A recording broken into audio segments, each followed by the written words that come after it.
tratado de estructurar esta sesión para hacer, digamos, una clase mucho más dinámica, pero no tan lineal como usualmente se hace o convencionalmente las clases relacionadas a este tipo de delitos, porque en virtud del tiempo y además que me gustaría tomarme la totalidad del tiempo, por eso es que vamos a respetar un poco los lineamientos que se han marcado para el momento de las preguntas. Yo voy a hacer una primera parte. Voy a dar un espacio muy breve para las preguntas, terminar la segunda parte, que ahora les voy a indicar en qué consiste, y finalmente vamos a ahí dejar un espacio para que ustedes puedan hacer las preguntas o consultas que tengan que hacer. Tratemos en lo posible de no saturar el chat, porque por alguna razón solo puedo tener una función, o estar viendo las diapositivas y viéndolos a ustedes, o estar viendo el chat, entonces se me va a complicar un poco. Pero de todas maneras, tratemos, si es que tienen alguna consulta, de anotarla para que al final de la clase, con los lineamientos que ha indicado Reader, lo podamos absolver. Espero que sí logremos con el tiempo que todos ustedes queden, digamos, satisfechos con la clase, y además, si es que tienen alguna consulta o inquietud, también se pueda ser absuelta. He estructurado esta clase, como les estaba indicando, en dos módulos. El primero acerca de la conversión de penas, una figura un poco controvertida, pero a la vez que tiene mucha relación con este caso de omisión a la asistencia familiar. Y finalmente una segunda parte que no es tan, digamos, no es tan pequeña, sino es, digamos, un poco compleja. Es una miscelánea de jurisprudencias, al menos las más actuales o más controvertidas, para efectos de problematizar estos puntos relacionados con la omisión a la asistencia familiar. He decidido hacerlo de este modo porque de alguna manera vamos a abordar transversalmente una serie de figuras, refrescar otras y demás. Entonces, sin más preámbulo, vamos a iniciar para lograr estos objetivos que les acabo de indicar. En principio, vamos a ver este primer aspecto acerca de la conversión de penas en el delito de omisión a la asistencia familiar. ¿Qué es la conversión de penas? Esto está regulado ya en nuestro Código Penal. Entonces, nos vamos a remitir estrictamente al artículo 52 de nuestro Código. ¿Qué nos dice el artículo 52? ¿Qué versa? La letra lo siguiente: la conversión de la pena privativa de libertad. ¿Cuándo procede la pena privativa de libertad? Cuando no hay condena condicional, es decir, suspensión de la ejecución de la pena, o la reserva del fallo condenatorio. En esos dos casos, cuando no proceda estos casos, recién podemos aplicar la conversión de la pena. Entonces, de entrada, debemos indicar que la conversión de la pena no es automática. No es que directamente el juez amanece con ganas de simplemente otorgar conversión de la pena, sino que hay un requisito de procedibilidad previo, como es que no sea procedente la condena condicional o la reserva del fallo condenatorio. Quiere decir, en pocas palabras, que el juez lo primero que deberá verificar es si procede la condena condicional, y para eso ya nos tenemos que remitir a lo que estipula el artículo 57 y siguientes del Código Penal, o la reserva del fallo condenatorio. ¿Ok? Si es que no es procedente, pese a cumplir los requisitos, no encaja, ¿no? Es muy forzada esta figura, recién podemos hablar de la aplicación de una eventual conversión de penas. Entonces, hay que respetar este orden que nos brinda nuestro Código Penal, porque muchas veces se utiliza o se aplica de manera arbitraria, o incluso los abogados defensores piden indistintamente una serie de medidas o penas cuando hay un rango o una prelación. Estrictamente, para la conversión de penas, tenemos que verificar o descartar que no sea procedente la condena condicional, repito, o la reserva del fallo condenatorio. Entonces, eso es lo que en principio debemos tener en cuenta. ¿En qué consiste entonces, además de este requisito de procedibilidad, si ya lo saltamos, cuándo vamos a aplicar o no la conversión de pena privativa de libertad? Y ahí nos dan un rango o un estándar de penas. No cualquier caso puede ameritar convertir una pena. Por ejemplo, no es procedente convertir una pena o una cadena perpetua. No se puede convertir. Hay un catálogo de delitos cada vez más amplio en los cuales se prohíbe la aplicación de la conversión de penas.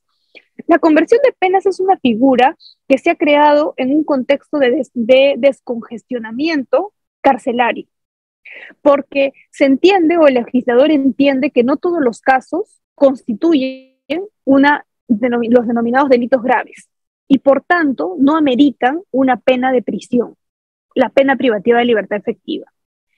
Como no amerita una pena privativa de libertad efectiva, lo que se crea son mecanismos que permitan al juez convertir, valga la redundancia, a su equivalente, y ahí están los días, todo esto está normado, para que la persona no pase los días en prisión, sino que los pase realizando otro tipo de penas menos lesivas que evidentemente la más drástica, como es la pena privativa de libertad efectiva.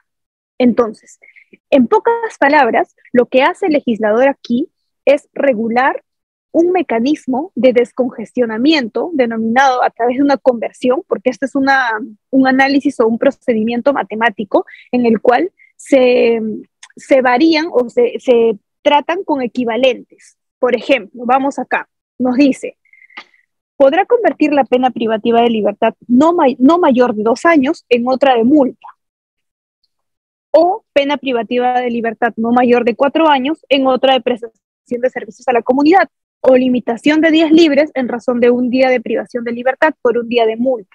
O sea, nos da los equivalentes.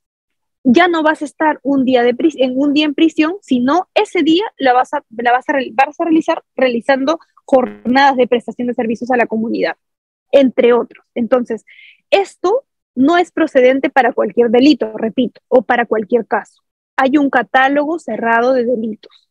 Además, no todos los, ustedes saben, si revisan el Código Penal, basta con ver los primeros artículos, desde el 106 en adelante, podemos verificar que las penas son estrictamente altas. Cada día tenemos penas mucho más drásticas, por tanto, es mucho más complicado que se aplique la conversión de penas.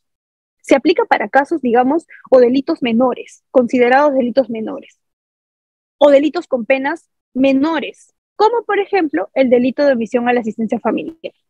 ¿Ya? Y ahí vamos entrando un poco más en materia de por qué motivo sí es aplicable, y ya adelantamos un poco algunas cuestiones relacionadas a este delito en particular, por qué sí es aplicable la conversión de penas en el delito de omisión a la asistencia familiar. Ustedes más o menos pueden ir avisorando alguna respuesta. Primero, si vamos al margen punitivo, 1 a 3 años, encaja en este contexto o en este texto legislativo que nos ha emitido el artículo 52. Por tanto, sí es procedente la conversión de pena privativa de libertad de una pena privativa de libertad a la conversión de penas, por ejemplo, a prestación de servicios a la comunidad. Porque incluso nuestra norma nos indica que no solamente se puede otorgar una pena privativa de libertad de 1 a 3 años, sino además dice, o jornadas de prestación de servicios a la comunidad. Entonces nos da una alternativa, o bueno, al juez le da una alternativa de aplicación. Él puede decidir si otorgar pena privativa de libertad o, alternativamente, la prestación de servicios a la comunidad como una pena limitativa de derechos también, que está regulada en el catálogo de penas, que está consignado en el artículo 29 del Código Penal. Entonces, vamos aquí avanzando un poco más sobre esto. ¿Cómo es que surge la conversión de penas? Me importa mucho que entendamos este contexto. Siempre me gusta que nos vayamos con el por qué, de dónde nace, cuál fue la necesidad. El artículo primigenio de la conversión de penas nos dice lo siguiente, ¿no? Había un texto añadido, aquí está, lo he citado textualmente para que no tengamos ningún problema de interpretación. Se modificó, o sea, hubo un texto original y se modificó tempranamente, luego recibió la incorporación de un párrafo final, o sea, tuvo ya una serie de mutaciones referidas a la conversión de penas. Incluso una de estas mutaciones o incorporaciones, modificaciones, fue la implementación de lo que se conoce ahora como la vigilancia electrónica personal. Cada día una figura mucho más controvertida, de la que se habla un poco más, pero de la que no se aplica, es prácticamente inaplicable. Si vamos a las estadísticas del INPE, aproximadamente en la media es 25 unidades o dispositivos que se utilizan al mes, que son casi los mismos de un mes al otro, o sea, son 25 usuarios que únicamente se aplica la vigilancia electrónica personal. Entonces, aquí tenemos, digamos, un problema de disponibilidad, un problema de aplicación, porque es una figura que está regulada, pero muy poco aplicada, entendemos, por el desconocimiento de los jueces y además por las limitaciones propias que nos brinda la norma. De hecho, en el contexto de pandemia se emitió el decreto legislativo 1514, un decreto muy conocido, en el cual se regulaba o se priorizaba la aplicación de la vigilancia electrónica personal para ciertos delitos.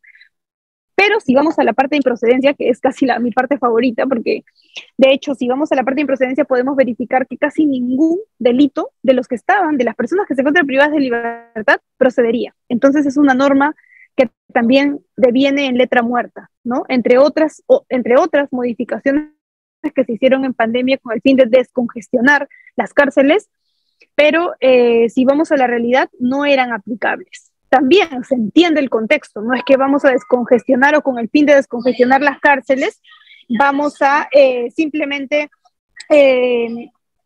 asignar o descongestionar, por ejemplo, en un caso de violación sexual de menores de edad.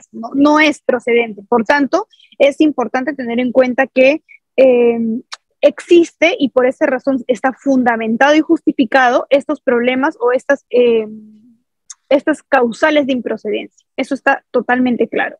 Pero me parece que la técnica legislativa aún así era fallida.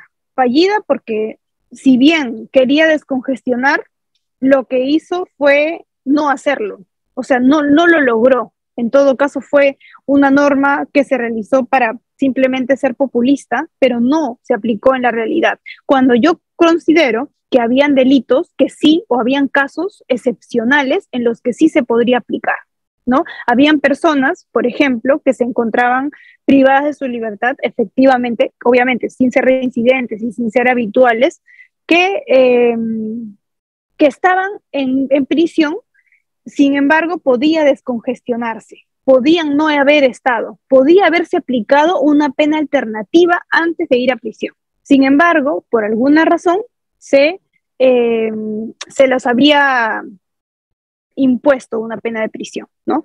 Entre otras cuestiones que realmente sí salieron a la luz a propósito de la pandemia. Acá voy a citar textualmente lo que indicaba esta implementación de este texto legislativo. Dice, igualmente el juez podrá, de oficio o petición de parte, convertir la pena privativa de libertad en pena de vigilancia electrónica personal a razón de un día de privación de libertad por un día de vigilancia electrónica personal en concordancia con el inciso 3 del artículo 29A del presente código, ¿no? ¿Qué nos dice? Podrá, resalto esto, dice, el juez podrá,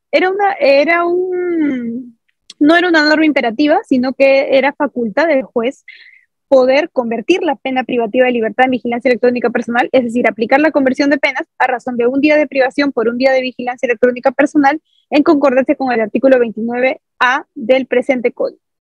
Pero esto también tenía algunos problemas. Se emite en ese contexto, además, la resolución administrativa 164/2013 PPJ del 9 de mayo del 2013, que establece lo siguiente. Artículo primero.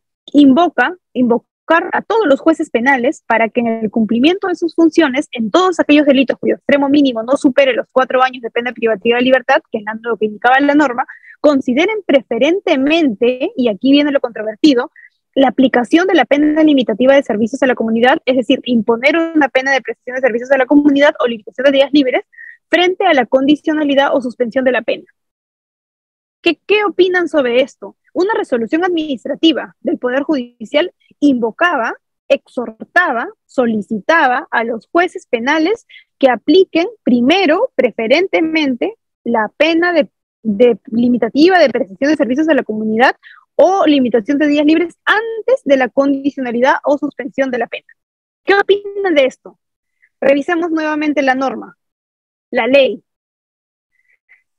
Nos decía que cuando se aplica la conversión de penas, cuando no sea procedente la condena condicional o reserva del fallo condenatorio. O sea, ya la norma, nuestra norma, un decreto legislativo que tiene superioridad en rango, nos indicaba que el orden de prelación es primero la condena condicional o la reserva del fallo condenatorio y en segundo término recién las otras penas, aplicar esta conversión. ¿Qué nos decía esto? Invocar una resolución administrativa del Poder Judicial que invocaba al Poder Judicial a que se aplique primero la prestación de servicios a la comunidad antes de la suspensión o la condicionalidad de la pena. Condicionalidad o suspensión de la pena. ¿no? Digamos que el afán por querer aplicar, porque se dieron cuenta que obviamente la prestación de servicios a la comunidad era una pena prácticamente inaplicable, ningún juez lo hacía para, digamos, tener entrada o tener eh, cabida en este contexto es que invocaban. Digamos que fue una situación totalmente inocua, pero que realmente no tenía ningún efecto jurídico, porque ya tenemos una ley que prácticamente indicaba que primero tendría que analizarse la suspensión de la ejecución de la pena o la reserva del fallo condenatorio. Y en segundo término, recién aplicar una pena como imponer unas jornadas de prestación de servicios a la comunidad o limitación de días libres. ¿Ok? Se entendía el contexto o lo que el legislador intentaba hacer con esto es que si es que lo primero que tenemos que hacer es la reserva del fallo condenatorio, es decir, que no le generen antecedentes penales a esta persona. ¿Por qué? En virtud de las condiciones personales del acusado, la determinación de la pena, no tiene antecedentes y demás. Eso es lo más, digamos, leve. Lo segundo, si es que no procede esto de la reserva del fallo condenatorio, recién podemos ver lo de la suspensión de la ejecución de la pena. Te voy a imponer una pena, vas a tener una condena, vas a tener antecedentes penales, pero lo que no vas a ir a la cárcel. Te voy a imponer una serie de reglas de conducta que tú debes cumplir, estrictamente, bajo apercibimiento de que por incumplimiento se revoque y recién vayas a prisión. Es lo segundo en intensidad.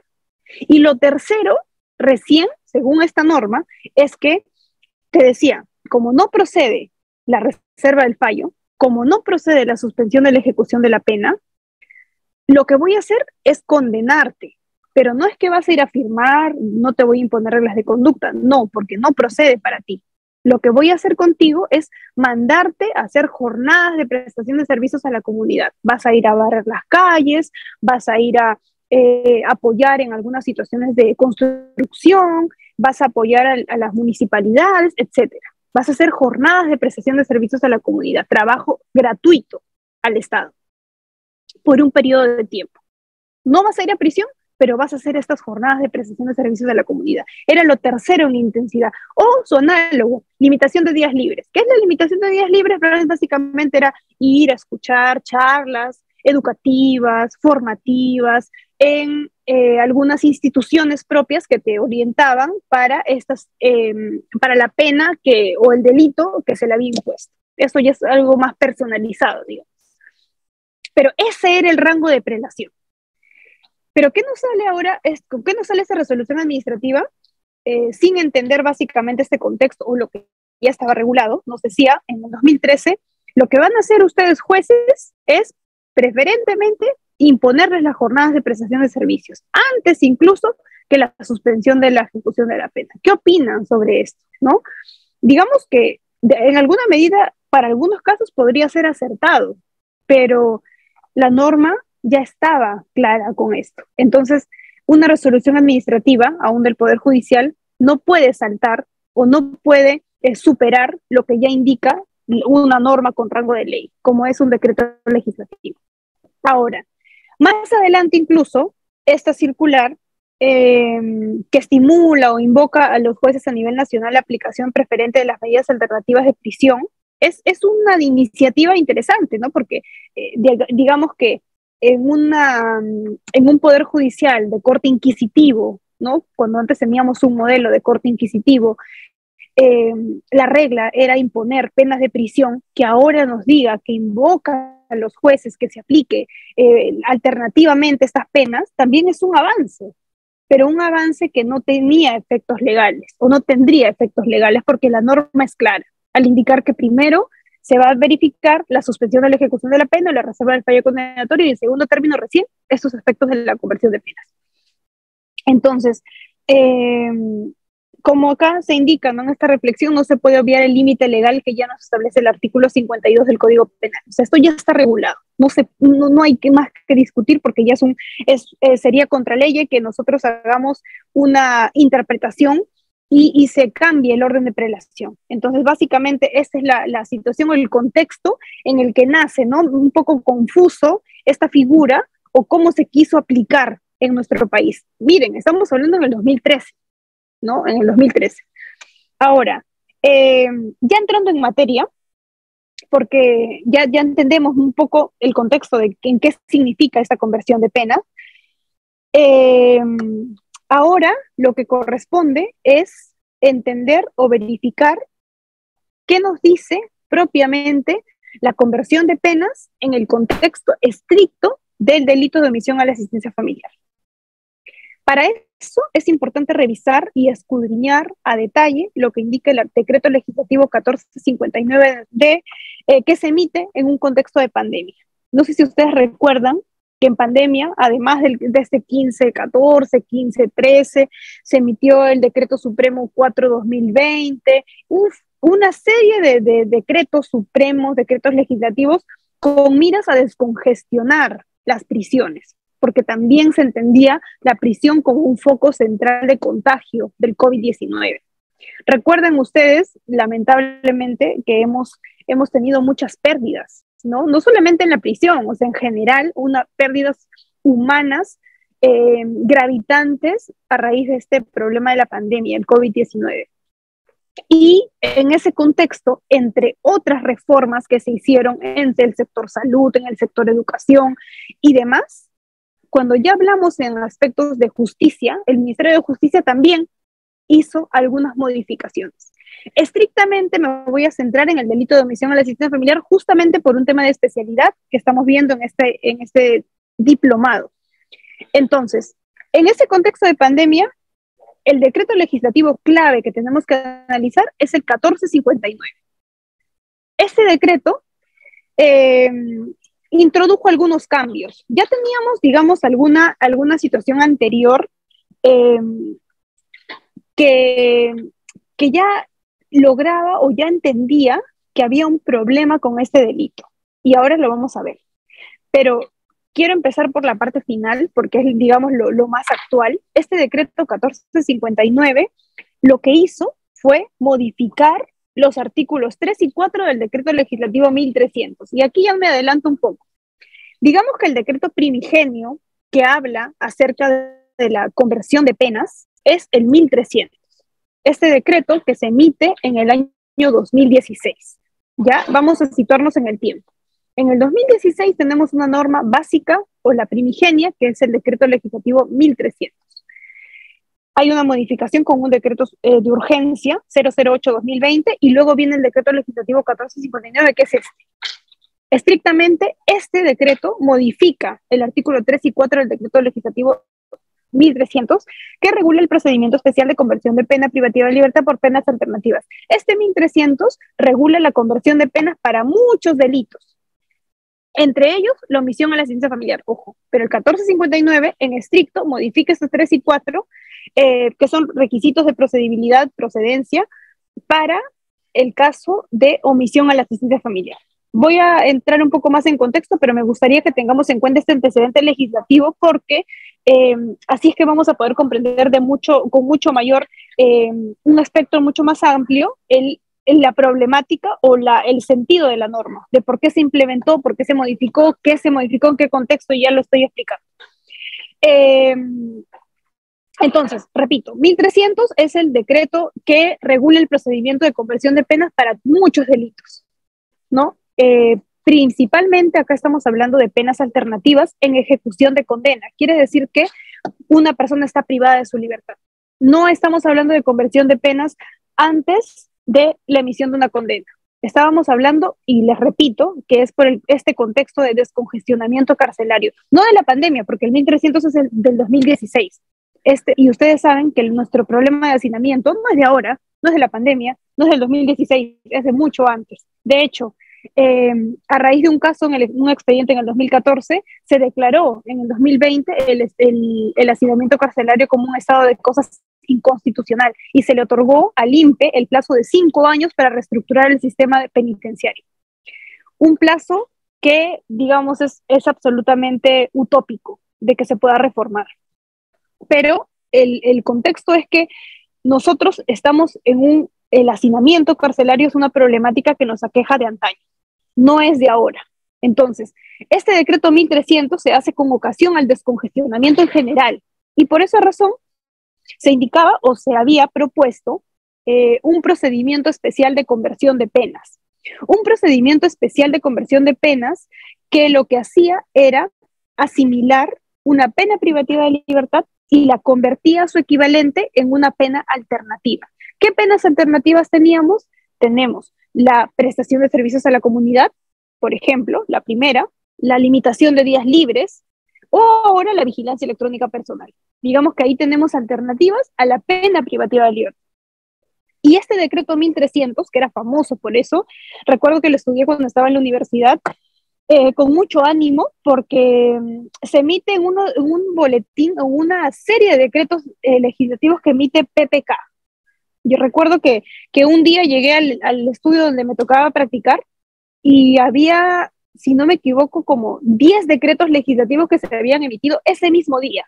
Entre ellos el 1300, había el 1323, se hicieron una serie de artículos, recuerdo, con algunos colegas que recuerdo con mucha gratitud en ese momento, porque llegó el día que llegamos a la oficina y nos dimos con la sorpresa de que había una serie, un bombardeo de decretos legislativos, que a cada uno nos interesó dependiendo de nuestros propios intereses, a menos en materia penal, eh, se habían hecho modificaciones que hasta ahora persisten, porque estos son el inicio de lo que significaba esta especie de conversión de penas o esta figura de conversión de penas. Recién se entendía un poco más que la pena de prisión no era, digamos, que es la regla, no había resultado o no era no había cumplido los fines para los cuales se crearon.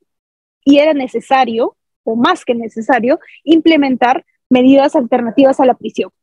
Entonces, este decreto 1300 tiene esa historia detrás. Ahora, recuerden, regula la pena privativa de libertad por penas alternativas, las que les acabo de decir tres específicamente, en ejecución de condena, porque se debe entender esto. Cuando un caso ya está en ejecución, significa que hay una persona privada de su libertad o hay una condena. A esos casos se centraba para obviamente hablar de descongestionamiento carcelario. Queríamos sacar gente de la cárcel, gente que estaba de más, que no solamente debería estar la gente con delitos graves, los internos con delitos que han cometido delitos graves. No puede estar llena de muchas personas ahí.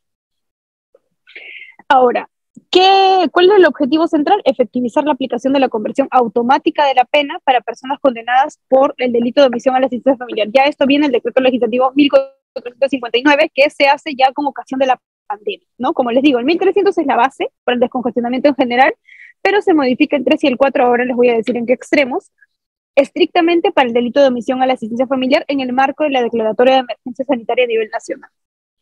Viendo un poco más acá, ya quitando un poco el contexto. Acá he citado textualmente la norma, es un poco larga, pero sí vale la pena analizarla y estudiar la cabalidad. Está en el capítulo 3, esto está en el decreto, artículo 3 del decreto 1300, es decir, el decreto base. ¿Qué nos dice el artículo 3? El procedimiento especial de conversión de penas, porque así está catalogado como un procedimiento especial, procede de oficio o a petición de parte para condenados, ojo, para condenados, porque la conversión de penas también se puede utilizar para otra situación jurídica, pero aquí está estricto, y les digo, ejecución de condena. Hay una condena detrás. No para los otros casos. Para condenados siempre que presenten los siguientes supuestos, y aquí vienen los requisitos de procedencia. Primero, haber sido condenado a pena privativa de libertad no mayor de 4 años. No cualquier caso procede de la conversión de penas, no el de violación sexual, no el de homicidio calificado, no el de feminicidio, no el de los delitos de corrupción. ¿Ok? Solo para casos en los cuales tengan una pena no mayor a 4 años y encontrarse en el régimen ordinario cerrado del sistema penitenciario. Otro aspecto importante, no cualquier régimen. Ustedes saben que en el sistema penitenciario también, ya aquí haciendo un pequeño paréntesis, podemos dividir el régimen cerrado ordinario o el régimen cerrado en un régimen cerrado especial o un régimen cerrado ordinario. El régimen cerrado especial y se divide en categorías. Etapa A, etapa B y etapa C. la etapa C es la más baja, la etapa B es la mediana y la etapa A es la más intensa. Por ejemplo, los cabecillas de organizaciones criminales, los que están en Chayapalca y demás, la mayoría están asignados a un régimen cerrado especial, que es el de nivel de intensidad mucho más alto. Aquí, como pueden ver, no se aplica para ellos. Tiene que encontrarse estrictamente en su clasificación penitenciaria, porque cuando un interno ingresa a un penal, tiene que pasar previamente por una etapa de clasificación. Una clasificación que se encargará el Consejo Técnico Penitenciario, que está conformado por personal especializado, que se va a encargar de clasificarlo. No puede, por ejemplo, una persona que se interna a un establecimiento penitenciario por omisión a la asistencia familiar ir a Chayapalca. Si es que es primario, si es que no es la primera vez que comete el delito, es una persona joven, etcétera. Hay una serie de clasificaciones para que tú puedas, o una serie de criterios o categorías para que se pueda asignar a una persona a un establecimiento penitenciario. No es aleatorio, no es un sorteo, no es porque me caes bien o me caes mal, no.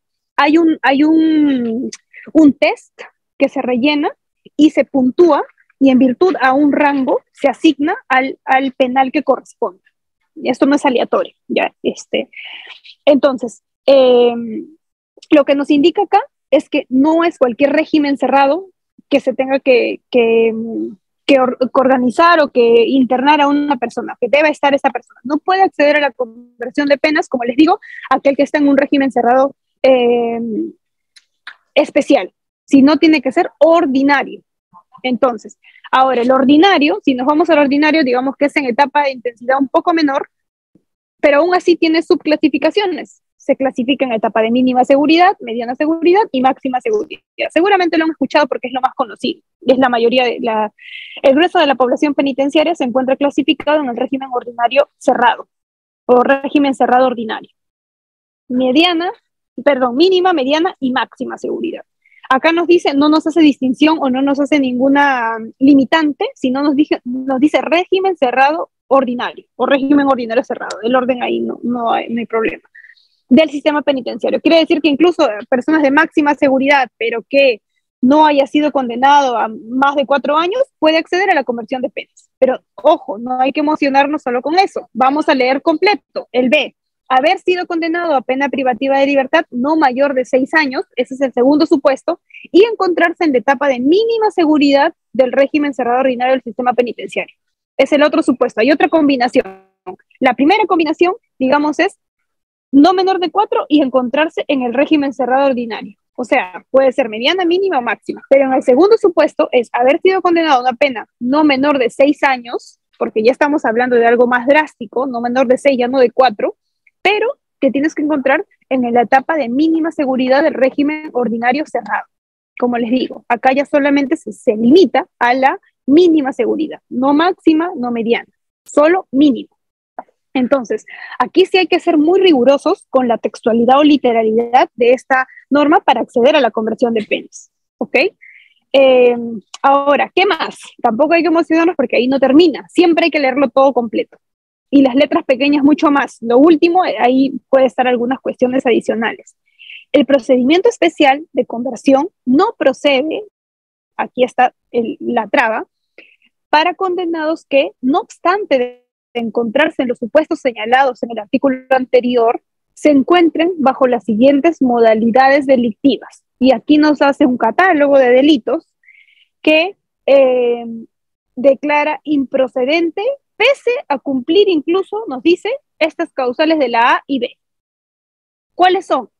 107, 108, 108A, 108B, aquí son los delitos contra la vida, el cuerpo y la salud, 108C, 108D, 121A, lesiones graves, 121B, lesiones graves a los integrantes del grupo familiar, 152, 153, secuestro, 153A, aquí son contra la libertad, 170 al 174, delitos contra la libertad sexual, 176A, 177, 189, robo agravado, 195, apropiación ilícita, 200, extorsión, 279, que es, si no me equivoco, es tenencia ilegal de armas, 279A, siguientes, ¿no? B, F, 296 al 297, tráfico ilícito de drogas, 307, delitos contra la tranquilidad pública, 317, aquí viene esto, 317A, 319, 320, 321, aquí son los delitos de corrupción, 325 al 333,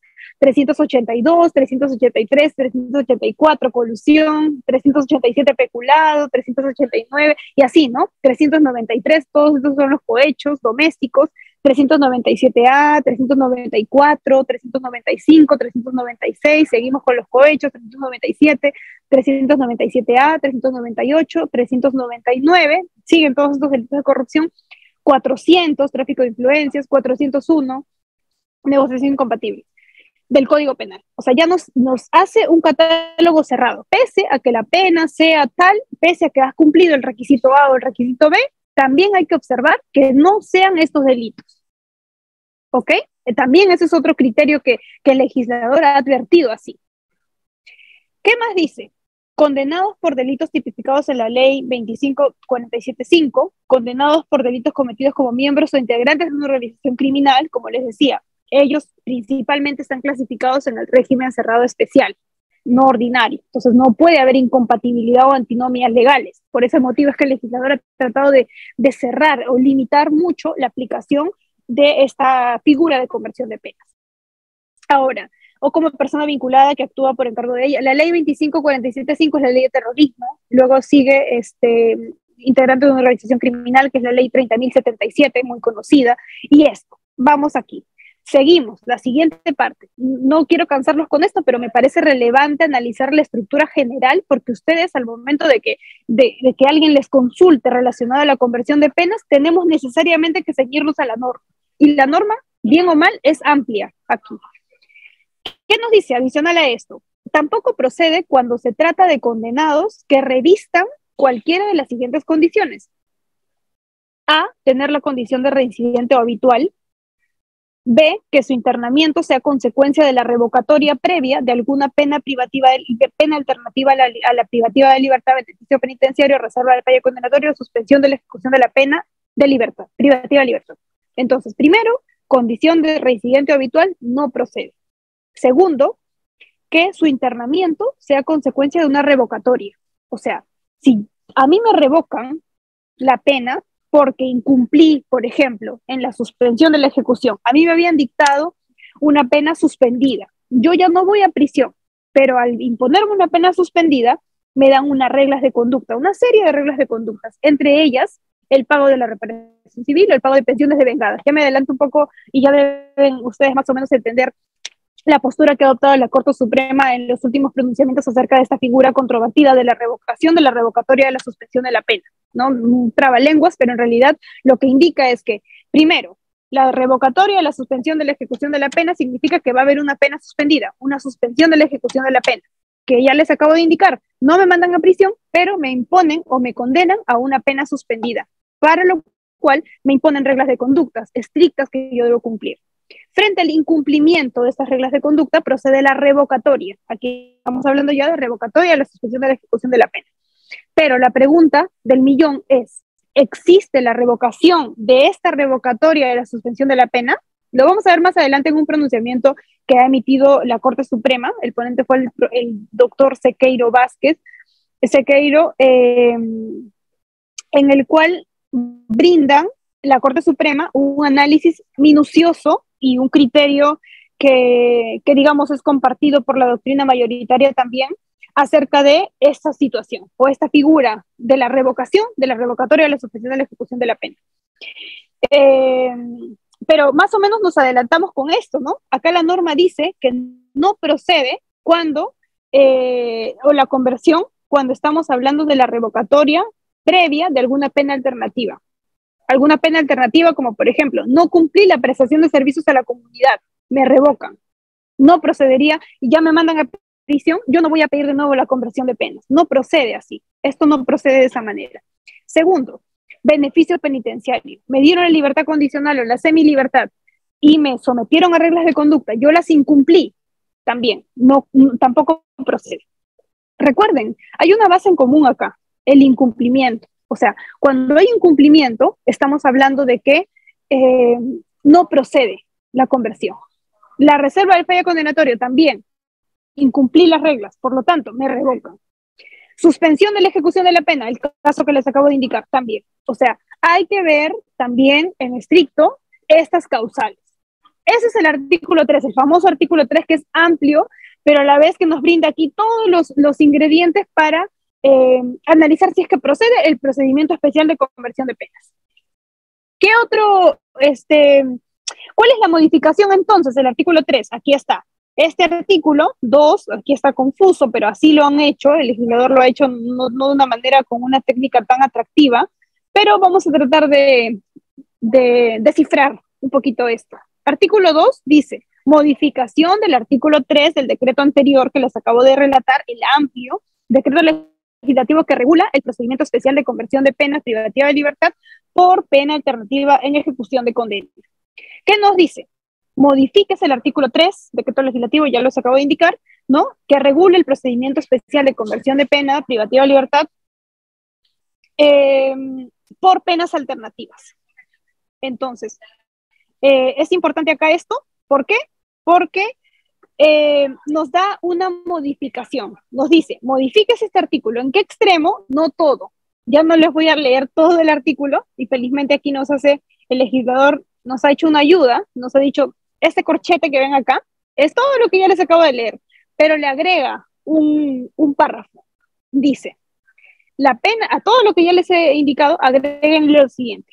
La pena privativa de libertad de una persona condenada por el delito de omisión a la asistencia familiar en estricto, recuerden, el decreto legislativo 1459 lo que hace es regular la pena privativa de libertad de una persona condenada por delito de omisión a la asistencia familiar, no a otros delitos, nos dice únicamente al delito de omisión a la asistencia familiar.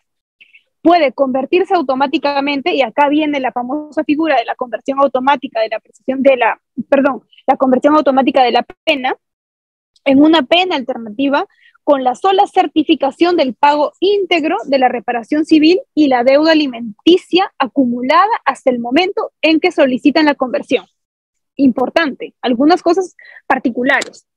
Conversión automática.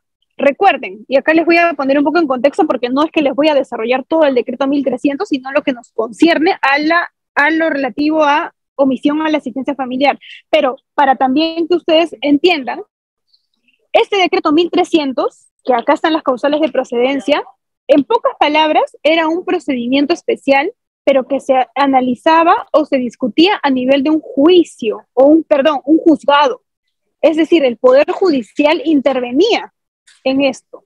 Es una audiencia que justamente se denomina Audiencia Especial de Conversión de Penas.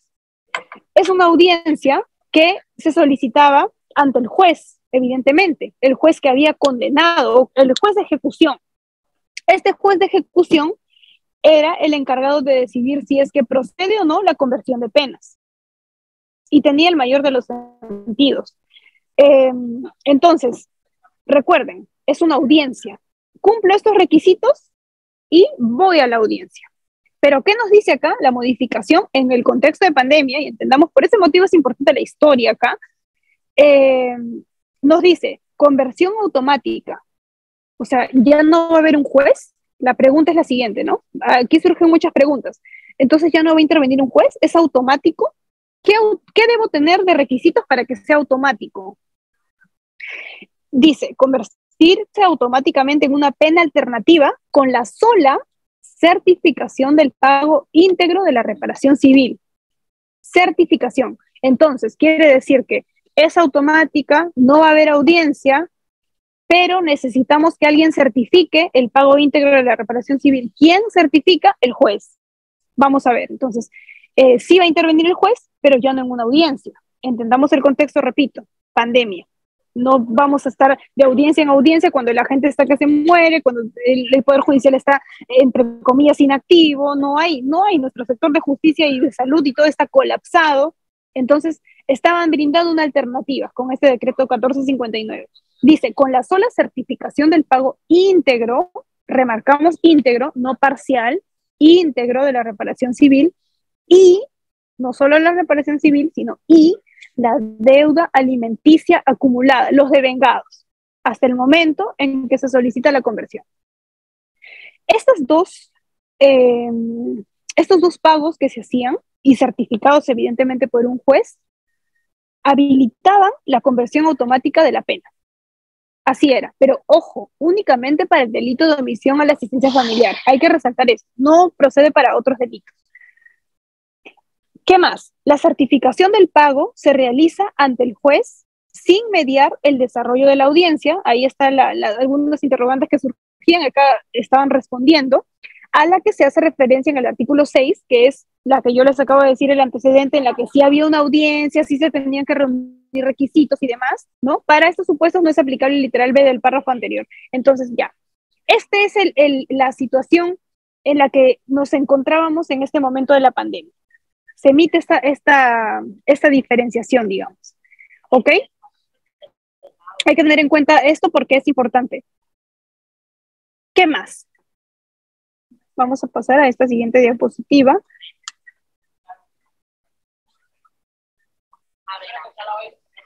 Aquí está.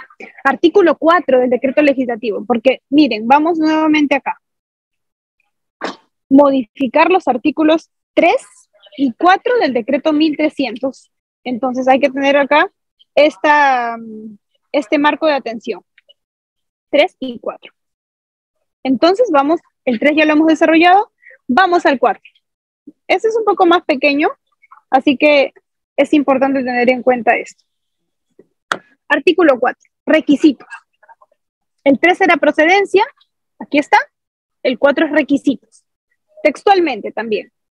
Para el procedimiento especial de conversión de penas, el juez debe verificar los siguientes documentos. Aquí están los documentos que se tenía o que se pedía para todos los casos de conversión de penas en los delitos que sean procedentes, que ya estamos viendo, no es cualquier delito. ¿El delito de robo agravado es procedente? No. ¿El delito de extorsión es procedente? No. ¿Los delitos de corrupción? No. ¿Los delitos contra la libertad sexual? No. ¿Los delitos considerados graves por el legislador? No. Pese a cumplir el A y B. Estas operaciones combinadas que tenemos acá arriba, ¿no? Haber sido condenado a una pena privativa no mayor de 4 años y encontrarse en el régimen ordinario cerrado del sistema penitenciario, o en el segundo supuesto, haber sido condenado a una pena privativa no mayor de 6 años y encontrarse en la etapa de mínima seguridad. Entonces, hay que considerar esta situación. Ahora, el artículo 4, requisitos, acá. Para el procedimiento especial de conversión de penas, el juez debe verificar los siguientes documentos. ¿Cuáles son los documentos? Y acá hay un catálogo de 5 requisitos o 5 documentos. Copia certificada de la sentencia consentida o ejecutoriada, primero. Antecedentes judiciales. Informes del órgano técnico de tratamiento del Instituto Nacional Penitenciario, INPE, que acredita una evaluación favorable cuando la pena impuesta no sea superior a los 2 años, o 2 evaluaciones favorables continuas cuando este sea mayor de 2 hasta 6 años. O sea, acá hay requisitos mucho más ya técnicos. Documento emitido por el INPE que acredita el régimen penitenciario en el que se encuentra el interno. OE, declaración jurada del interno señalando la dirección del domicilio o residencia habitual al momento de egresar del establecimiento penitenciario. Quiero hacer un pequeño paréntesis con ustedes, siendo ahorita para mí las 3 de la mañana, y les quiero pedir disculpas por el ruido que se está generando alrededor. Ahorita mismo me encuentro en Barcelona, en el aeropuerto, porque estoy, como ya Rider había indicado al inicio de la exposición, estoy en una estancia, terminando mi maestría, ya la he concluido y estoy haciendo un viaje porque ya en breve me va a tocar regresar a Perú. Entonces ahorita mismo estoy en Barcelona y les disculpo por el ruido que pueda generar. Mil disculpas porque no me gusta tener una clase ni brindarles esta situación, pero por esta situación de emergencia espero su máxima comprensión para que podamos fluir en esta clase, pero igual, yo también estoy escuchando la interferencia, seguramente ustedes también. Les pido de antemano mil disculpas, pero sin esto no podríamos haber hecho la clase. Estoy tratando por eso de adaptar, porque realmente es un compromiso que tenía con Udiápolis y con ustedes, y realmente es un tema que a mí me gusta mucho hablar. Entonces, espero que puedan comprender esta situación y bueno, seguimos en la clase. Si hay alguna cuestión que necesitamos volver a repetir, me avisan, por favor, para tenerla en consideración. Pero sí les pido disculpas por el ruido que se pueda generar ahora, que no me encuentro en el espacio apropiado. Bien, entonces, como les estaba indicando, los requisitos son estos 5 que les acabo de indicar. Los requisitos que se pueden obtener ¿de dónde? Del mismo juzgado, por ejemplo. La copia certificada de la sentencia con sentido de ejecutoriada. ¿A quién se la pedimos? Al juzgado mismo que condenó. No solamente la sentencia, no copia certificada, simplemente con sentido de ejecutoriada. Ojo, copia certificada, no copia simple. Nos pedían copia certificada. Antecedentes judiciales. ¿Por qué esto era importante? Porque evidentemente se tenía que verificar que no exista un mandato de detención, porque no vamos a hacer que salga la persona, pero tiene un mandato de detención y luego se vuelven inubicables. Tiene sentido, pero ojo, eran requisitos técnicos y hasta incluso muy formales, que básicamente lo que hacía era generar una burocracia adicional al juzgado. Pero esto era lo que pedí. Esto era el 1300 y así nació en el 2016. ¿Ok? Luego viene los informes del órgano técnico del tratamiento del Instituto Nacional Penitenciario, INPE, que acrediten una evaluación favorable. Ojo, acá viene un tema ya mucho más técnico. Informes del órgano del Instituto Nacional Penitenciario. No solamente eran requisitos recabados del juzgado, sino además del INPE. El mismo Consejo Técnico tenía que certificar que esta persona tenía evaluaciones favorables y dependiendo cuántas evaluaciones de la pena al cual estaba condenado. Lo siguiente era un documento emitido por el INPE también que acredita el régimen en el que se encuentra el interno. ¿Por qué? Porque acá ya les indico, ¿no? El régimen cerrado, que es nuestro sistema, no tenemos un régimen abierto como en otros países en los cuales a la persona condenada se confía en que no se va a escapar y la tenemos ahí en un espacio, digamos, que va a volver a prisión o semiabierto. No, tenemos un régimen cerrado. Internar a una persona en prisión. Pero este régimen cerrado, a su vez, tiene una clasificación. Tiene el régimen cerrado, tenemos el régimen cerrado ordinario, que es el que les acabo de decir, mediana, mínima, máxima, mínima, mediana y máxima, si hablamos en ese orden, o el régimen cerrado especial, que es la categoría, si hablamos de lo más mínimo, CBA. ¿Bien? Entonces, también necesitábamos aquí, dice, que el INPE nos diga en qué régimen te encuentras tú, señor, para ver si es que cumples o no con este supuesto, ¿no? De régimen cerrado ordinario especial, ordinario, o el régimen ordinario pero en etapa de mínima seguridad y demás. Entonces quería el juez todo bien hecho, todo bien, bien marcado para decidir simplemente. Tener aquí los documentos a la mano y hacer un checklist de si es que procede o no. Y finalmente, la declaración jurada del interno señalando la dirección del domicilio, que básicamente era un compromiso de que cuando iba a salir de prisión, esta persona iba a residir en tal lugar, o esta era la residencia habitual al momento de egresar del establecimiento. Estos eran los requisitos que pedí. Pero, ¿qué modifica este 1459? Vamos de nuevo, la técnica mala, ¿no? Artículo 3, pero acá nos dice incorporación del párrafo final. Hay una incorporación de un párrafo final al artículo anterior que les acabo de leer, del decreto 1300, que es el decreto que regula el procedimiento especial de conversión de penas, en ejecución de condena. ¿Cuál es el párrafo que se incorpora? Artículo 4, requisitos. Para el procedimiento especial de conversión de penas, el juez debe verificar los siguientes documentos. Lo que les he indicado, los corchetes, ya felizmente el legislador nos ha ayudado un poco para no saturarnos con toda la norma. El corchete significa lo que ya les he leído. Y el E dice, y acá se incorpora, declaración jurada del interno señalando la dirección del domicilio o residencia habitual al momento de egresar del establecimiento penitenciario. Entonces, ¿qué nos dice? Que incorpórese un párrafo final. Aquí es el párrafo que les acabo de decir. Viene aquí a continuación. En los casos de conversión automática de la pena privativa de libertad de una persona condenada por el delito, y acá es especial, omisión a la asistencia familiar, únicamente es exigible el requisito señalado en el literal E, debiendo además de ello solo requerirse la certificación del pago íntegro de la reparación civil y la deuda alimenticia actualizada al momento que se solicita la conversión.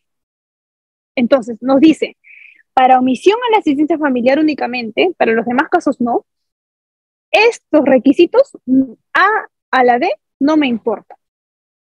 Solamente me va a importar ¿Dónde va a vivir el interno? ¿Por qué? ¿En qué contexto se produce esto? Nuevamente, vamos a la historia. El contexto es que, imagínense ustedes, 2020, marzo, abril, mayo, junio, julio, que fueron los momentos más potentes e impactantes de la pandemia. Un familiar tenía que ir al juzgado a conseguir copia certificada de esta sentencia. Por ejemplo, es un caso que se ha condenado hace 4 años, porque no son antiguos, ¿ah? Recuerden que no procede para casos de delitos graves, entonces no es que de hace 10 años, hace 20 años, no.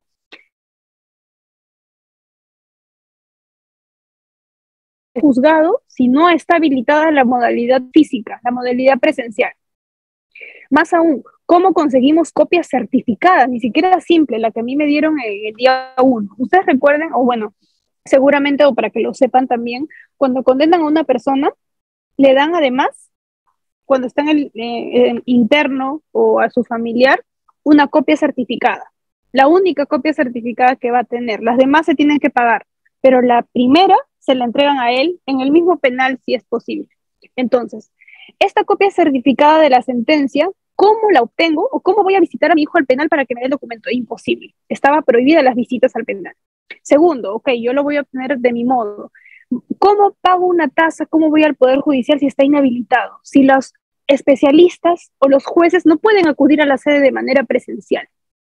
Por ese motivo es que se suprimían algunos requisitos, como copia certificada de la sentencia ejecutoriada. ¿Por qué? Porque esto está en el sistema. Esto lo puede ver un juez en el sistema. Incluso es a veces el mismo juez que lo condenó. Él mismo tiene la información. ¿Por qué venir a pedirme a mí la copia certificada de un documento que yo voy a revisar? Inoficioso. Segundo, antecedentes judiciales del Poder Judicial. Todo está conectado en el sistema. Yo lo puedo obtener. ¿Por qué pedírselo al usuario a que lo haga? Al menos en este contexto de pandemia. No, incluso en los demás casos, ¿por qué pedirlo si es que lo tenemos aquí? Sacar los antecedentes judiciales también cuesta. Entonces, es toda una serie de cuestiones que salieron a la luz de estos trámites, ¿no? De este tecnicismo, de esta burocracia que había. Tercero, los informes del consejo, del tratamiento del consejo, del órgano técnico del INPE.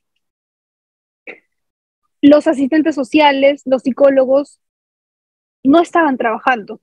De hecho, no podían acudir al INPE porque era un foco central de infección del COVID. ¿Cómo obtenemos los informes favorables o no? ¿No? Además, evaluación favorable para un caso de omisión a la asistencia familiar. ¿Cuál es el criterio para evaluar eso? Si eso se creó justamente para casos de delitos violentos, para delitos sexuales y demás, que viene ahí un tratamiento penitenciario que se le tiene que hacer a esta persona. No digo que no se le tenga que hacer a una persona que es condenada por omisión a la asistencia familiar, pero digamos, ¿podemos prescindir de ello? Me parece que sí. Y de hecho se hizo eso. Lo siguiente, documento emitido por el INPE que acredita el régimen penitenciario. También, ¿por qué pedírselo al usuario si es que puedo conectar con el INPE que me brinde de su sistema en qué régimen penitenciario se encuentra el interno o interna? Por ese motivo es que para descongestionar se pedía la declaración jurada del interno señalando la dirección del domicilio o residencia habitual, porque eso sí, evidentemente, yo como juez no puedo saber. Si yo me voy a tu ficha RENIEC, no necesariamente es el domicilio o residencia habitual en la que vas a estar cuando egreses del establecimiento penitenciario. Yo necesito tener un control de esta situación. Te estoy convirtiendo la pena, no te estoy dando la libertad plena, sino que te vas a condicionar a reglas de conducta. Y una de las reglas de conducta es que yo deba saber dónde te encuentras, por diligencia y demás. Entonces, por ese motivo era importante tener tu declaración jurada, y acá también es otro tema, ¿no? Declaración jurada, tenía que ir a un notario, pero era la única fórmula que había visto el legislador para, digamos, tener al menos conocimiento de dónde se va a encontrar esta persona. Ahora, por ese motivo es que únicamente se tuvo este requisito. Pregunta, ¿cuántos de la población penitenciaria, porque en su mayoría, si no me equivoco, según las estadísticas, sí, claro, el 100% son varones, así que hablamos en masculino, ¿cuántos internos eran potenciales beneficiarios de este decreto 1459 en la pandemia.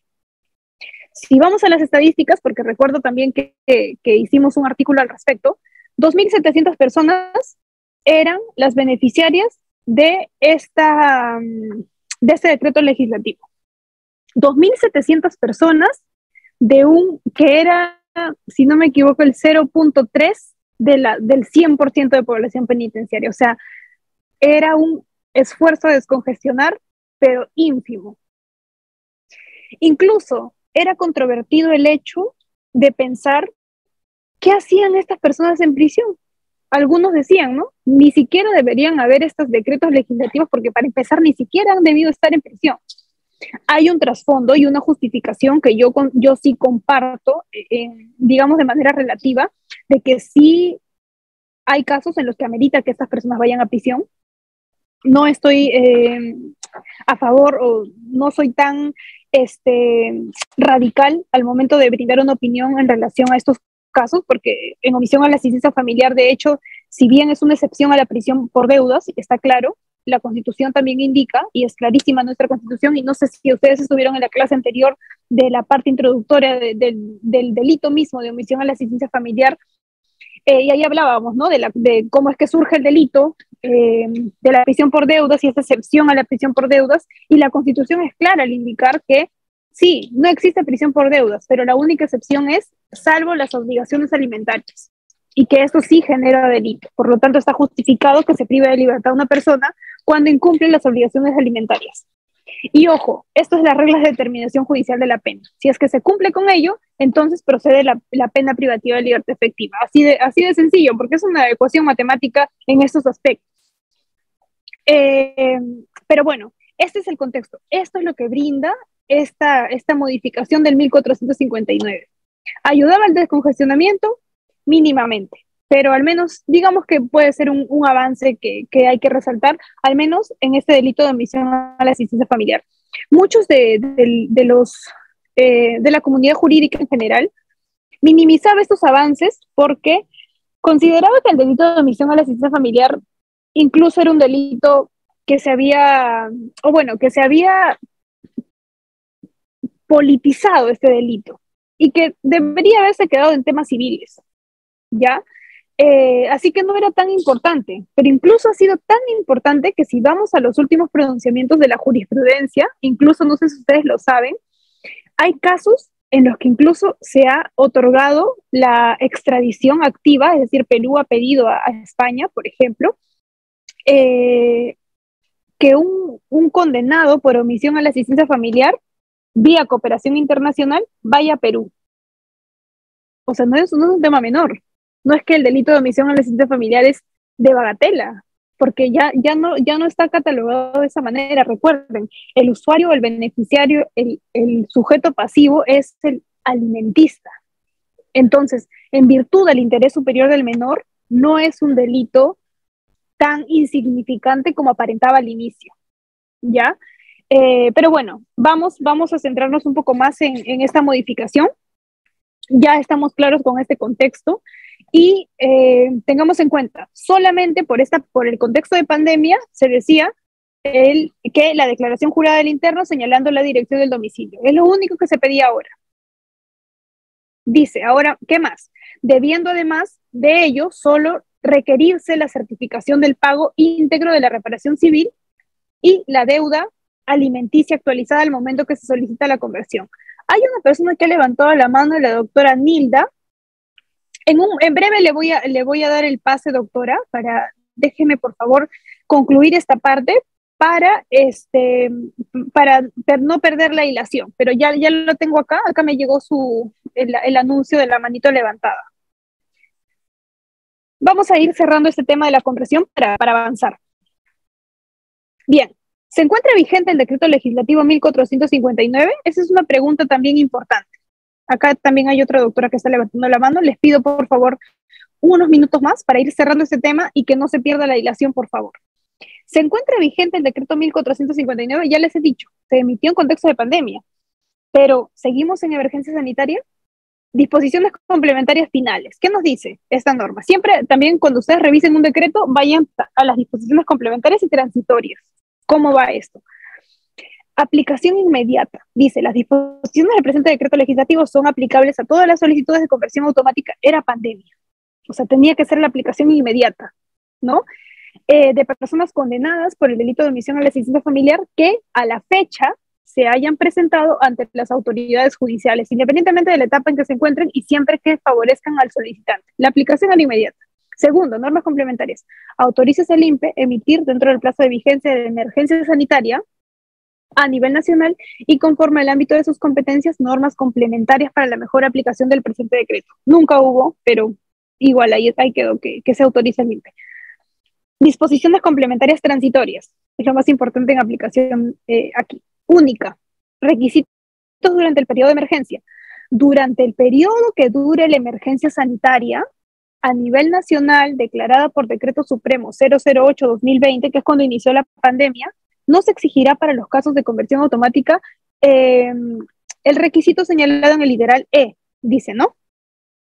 No se exigirá para los casos el requisito del E que regula el procedimiento especial de conversión de pena privativa de libertad por penas alternativas en ejecución de condena. Acá viene cuando se hizo el 13 de abril del 2020. Entonces, dice, durante el periodo que dura la emergencia sanitaria.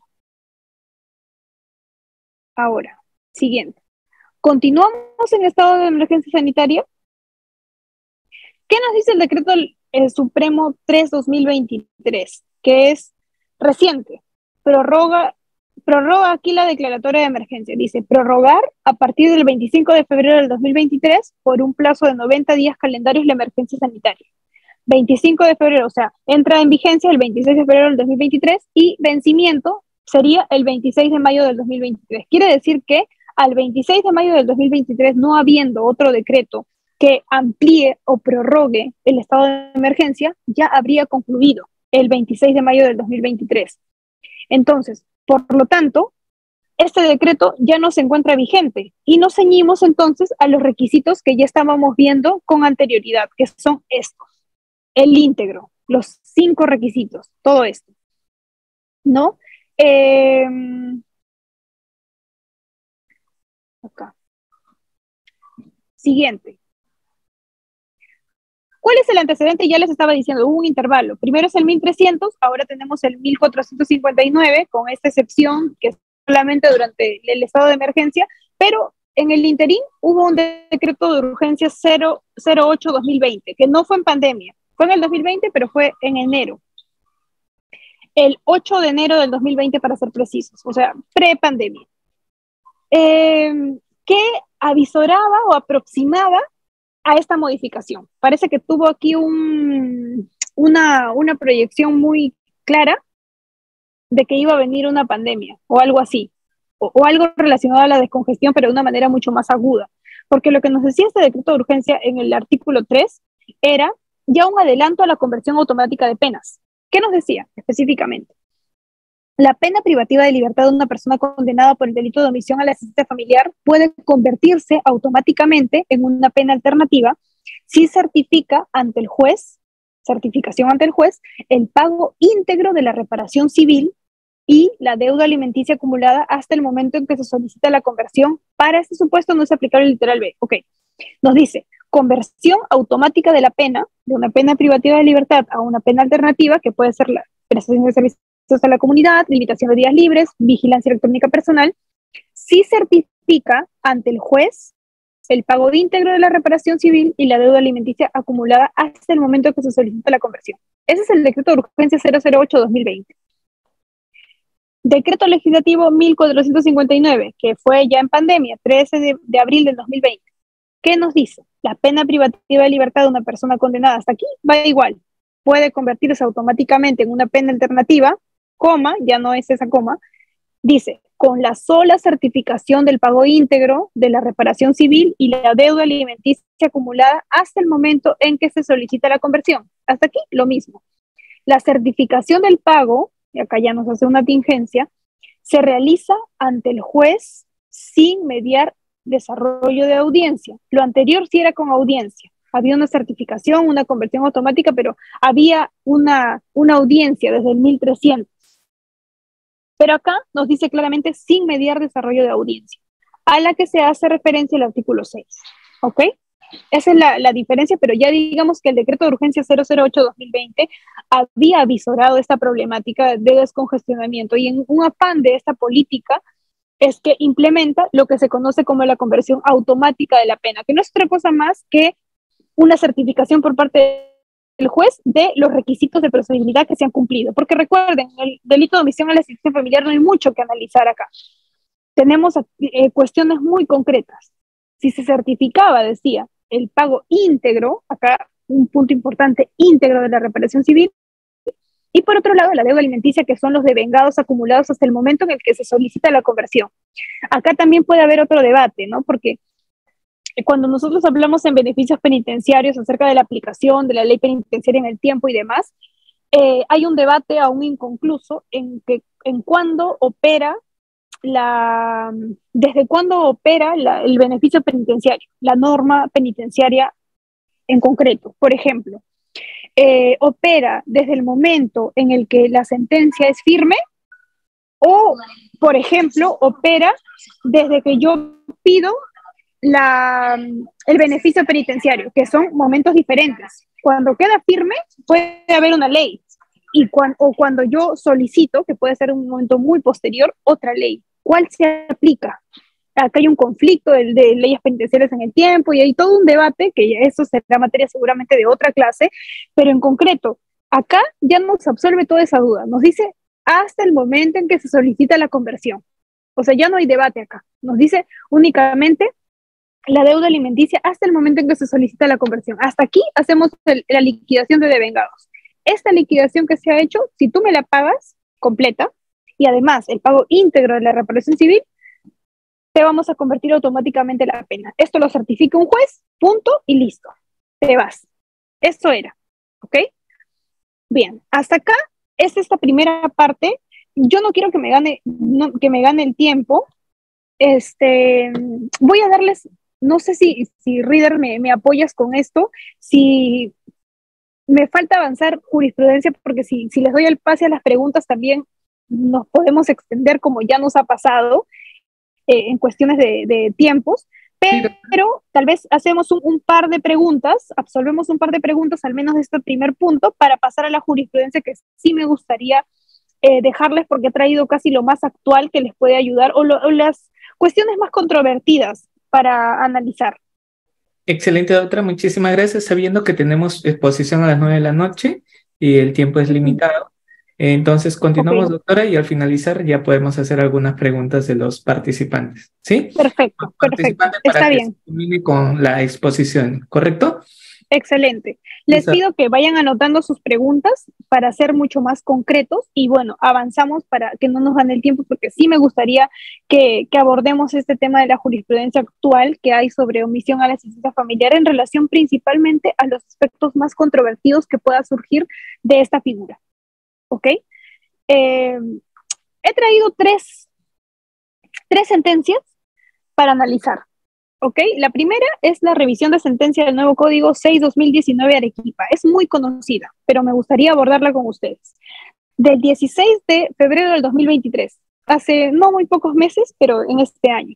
¿Ok? Esta revisión de sentencia 6-2019 se difundió por todos los medios, por todas las redes sociales también, porque había un pronunciamiento, un criterio de los magistrados de la Corte Suprema que hay que resaltar.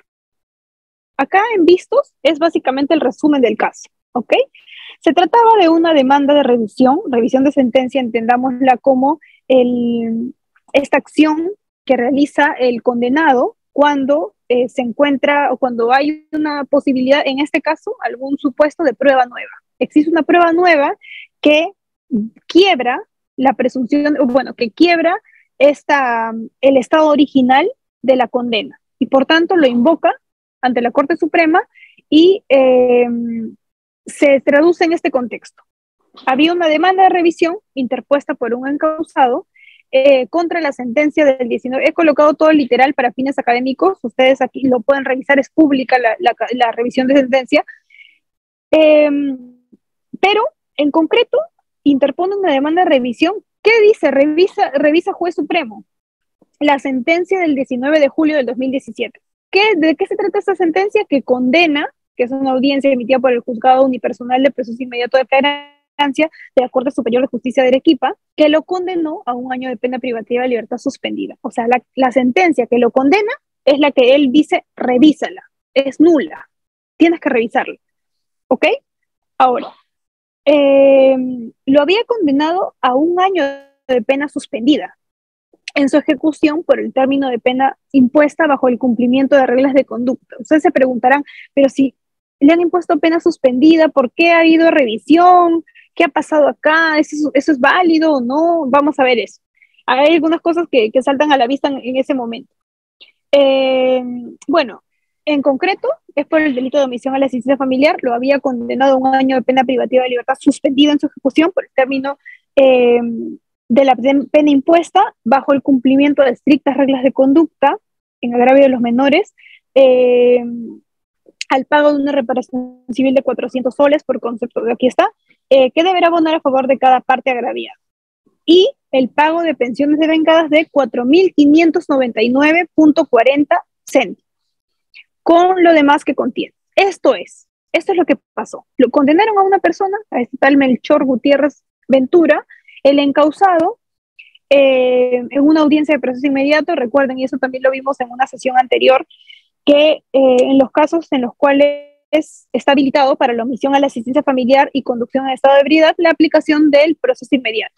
Está regulado de esa manera en la norma porque ya brindan parámetros en los cuales se puede saltar o se puede invocar el proceso inmediato para terminar justamente de una manera anticipada este proceso al tener ya los documentos claves como son la sentencia condenatoria, los apercibimientos, las notificaciones, los cargos y demás. Entonces el juez puede evaluar, o bueno, el fiscal en este momento incoa el proceso inmediato y se pasa a una siguiente etapa que es el juicio inmediato. En ese juicio inmediato se puede condenar a alguien. Aquí en este caso está claro.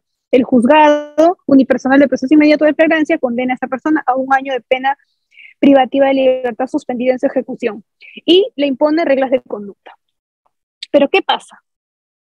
Y aquí la foto lo dice.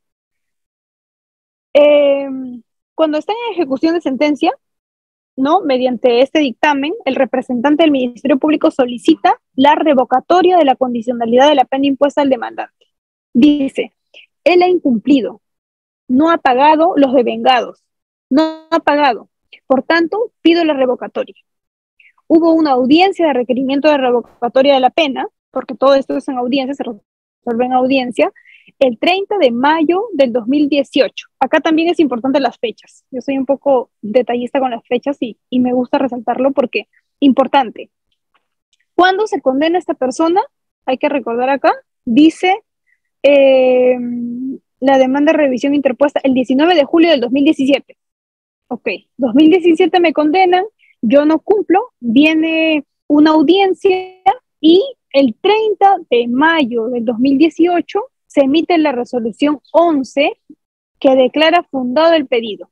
O sea, dicen, es verdad, vamos a revocarle. No ha cumplido, por tanto, corresponde la revocatoria. Eso está clarísimo porque hay un apercibimiento. ¿No cumpliste? Ok, revocamos. Y dispuso la pena impuesta al demandante con carácter que la pena impuesta suspendida sea efectiva. Ahí está la revocatoria, ¿no?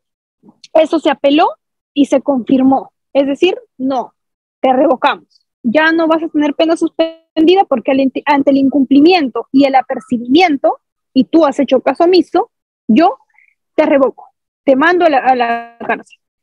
Por ello, mediante este oficio, se dispuso el internamiento de esta persona. Entonces, por ese motivo, ya en ese contexto es que va recién a revisión.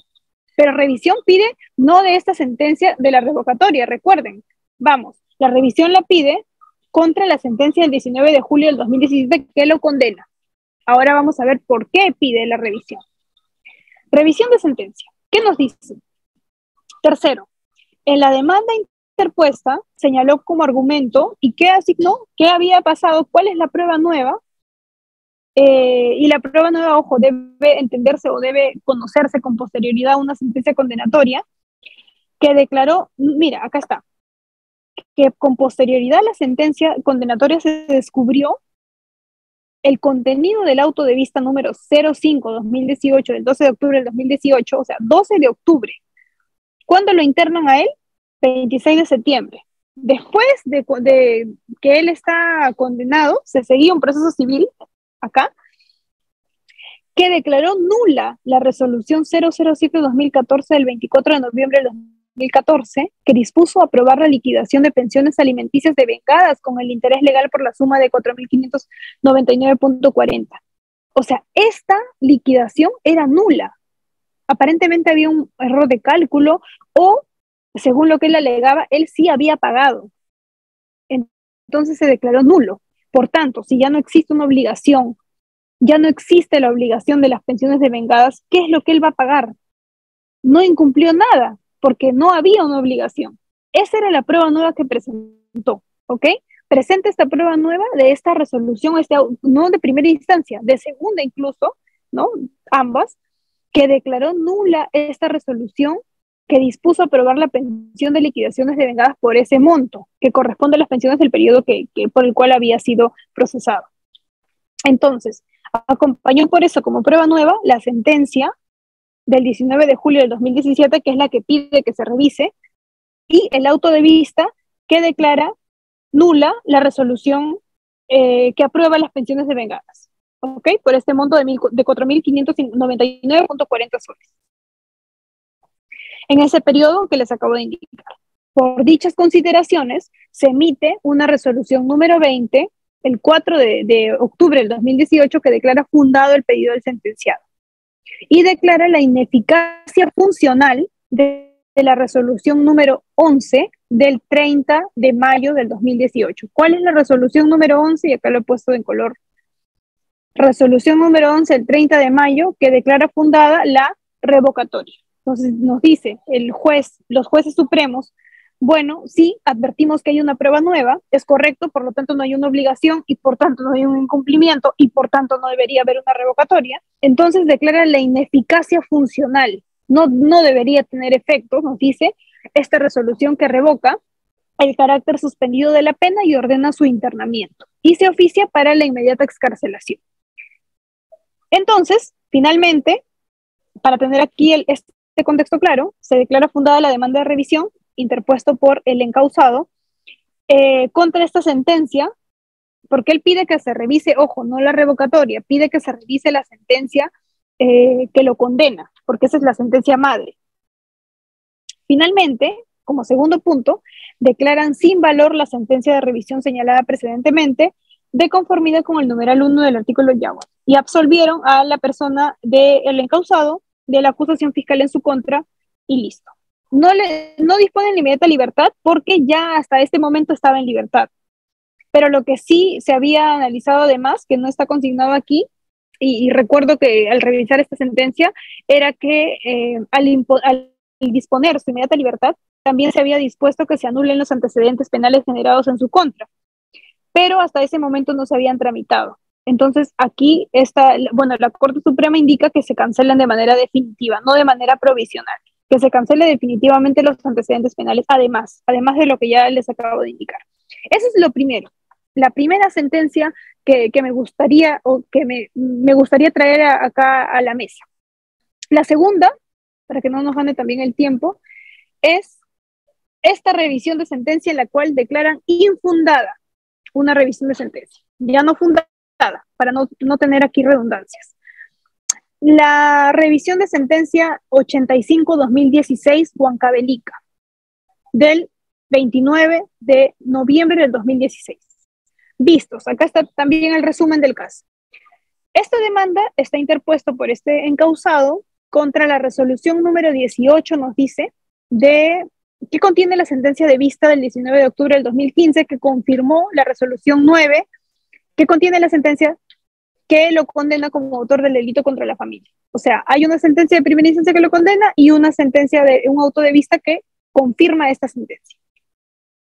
En perjuicio de su menor hija y como tal le impuso 2 años de pena privativa de libertad efectiva.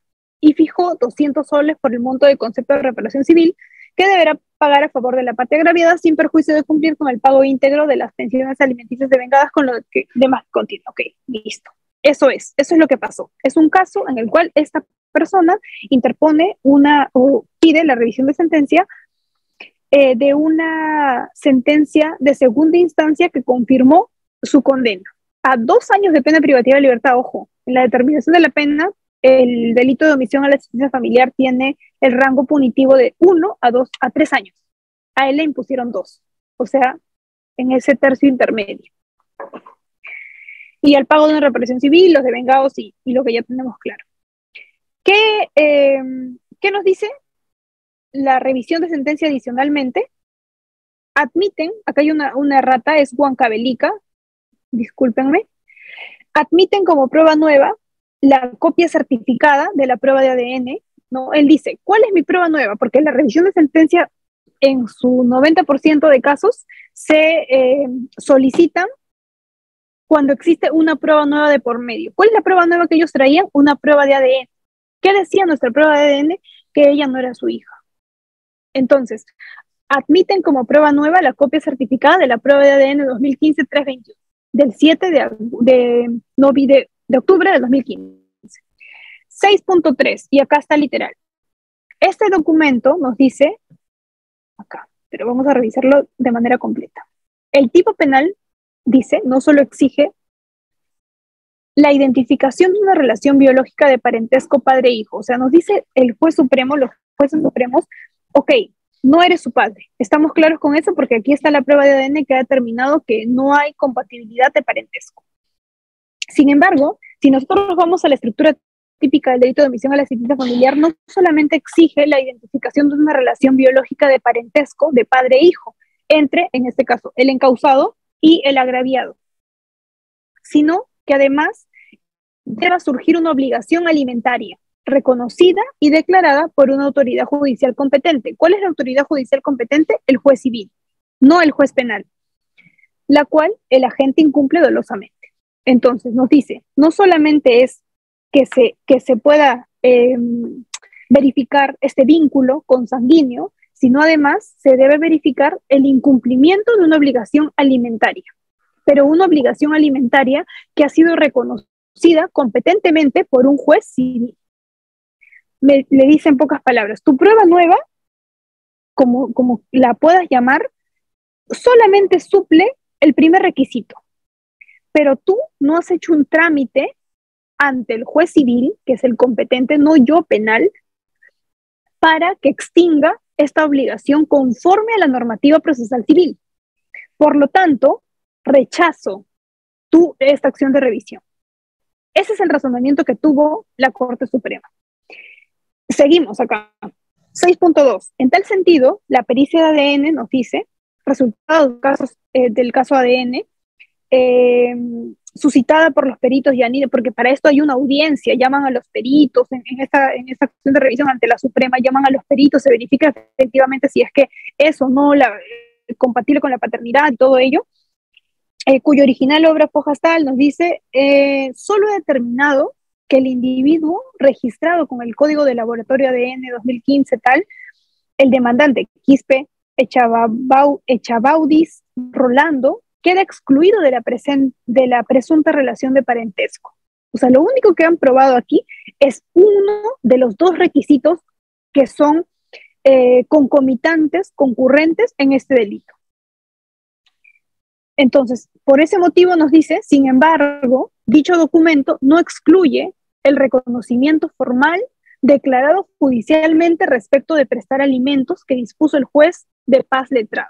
O sea, el juez penal no puede irrogarse una competencia que no le corresponde, porque había una antinomia. Él tiene que pronunciarse estrictamente sobre las pruebas que le presentan. Quien se encarga de extinguir obligaciones alimentarias, porque son en estricto civiles, tienen una naturaleza civil, es el juez civil. El juez penal no lo puede hacer. Por eso es que dice, no excluye el reconocimiento formal declarado judicialmente respecto de prestar alimentos que dispuso el juzgado de paz letrado de Yauli y Huancavelica en la resolución número 9 de Foja 143. y que contiene la sentencia del 30 de junio del 2015, menos aún lo niega o dispone su cese.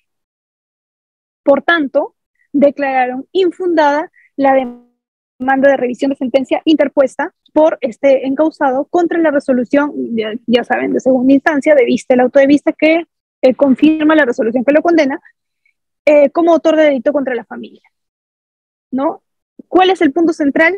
Que el medio de prueba ofrecido por el demandante no es prueba nueva, nos dice, que acredite su inocencia, porque la prueba nueva es para ambos extremos. Acreditaría parcialmente, por tanto no cumple los criterios o categorías de ser catalogado como prueba nueva. Si previamente no se ha extinguido la obligación alimentaria fijada en la vía civil. Entonces, para esto, moraleja, se tiene que, además de esto, no adelantarlo, sino ir a la vía civil y pedir la extinción de la obligación civil. Con esto recién estamos hablando de que es una prueba nueva idónea, cuyo incumplimiento generó la expedición de la sentencia condenatoria en materia de revisión. Entonces, esto es, finalmente, para ver este último caso, de esta casación, para darles este pase a las preguntas, es esta casación, las dos son revisiones, acción de revisión, una fundada, otra infundada. Esta es una casación relativamente también reciente, la 1686-2021, Lima Norte, del 30 de marzo del 2023. Es más actual. Es creo una de las más actuales que he logrado conseguir. Vistos, de nuevo. ¿De qué se trata el caso? Se llevó a cabo una audiencia en la que, y aquí viene lo controvertido, lo que les estaba adelantando desde el momento inicial. ¿Existe la revocación de la revocatoria de la suspensión de la ejecución de la pena? No es un acertijo. La revocación de la revocatoria de la pena suspendida. En pocas palabras. ¿Existe eso? Si tenemos una pena suspendida y luego se revoca, ¿esta situación puede revertirse o revocarse? Esa es la pregunta concreta. Este es un caso que sucedió en Lima Norte y por tanto se ha emitido un criterio ya jurisprudencial supremo en el cual indica que no. Esta figura es inexistente y además vulnera las bases constitucionales de las figuras relativas a la persecución del delito y demás. Me explico y les voy a explicar por qué. En este caso, lo que hace acá, les voy a indicar lo más resaltante de esta casación.